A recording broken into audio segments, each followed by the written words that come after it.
Dumako naman po tayo sa iba pang mga balita sa araw na ito dahil daw po sa kahirapan, isang sanggol sa Bulacan ang isa ng laumano ng sariling ina sa halagang 20,000 piso.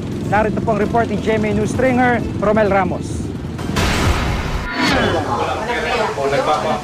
Gusto mo ipahampo ng bata? Hindi ko pinahampo. Gusto ko pong magpatulong kasi anak ko talaga akong pampaanak. Ito ang eksena sa Barangay Hall sa Gatbuka, Kalumpit, Bulacan.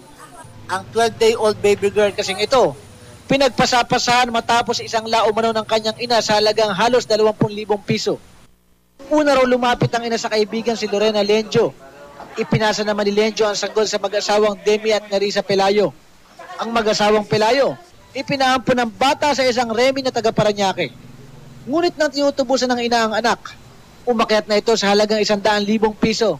Kasi hindi nyo alam kung magkano ang amount eh. Pero kahapon may 100,000 na amount. Meron sinasabi ka 100,000. Ito, i-explain ko na sa which is 20,000 lang naman.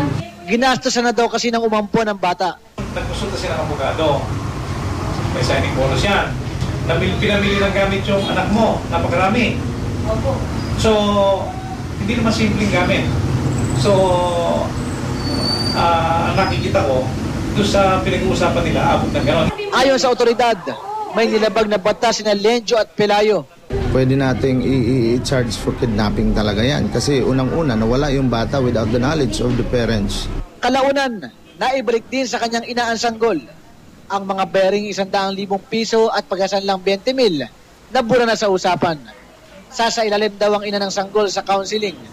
Pinag-aaralan din ng DSWD kung kakasuhan siya ng paglabag sa RA 9208 o ang Anti-Trafficking in Persons Act of 2003.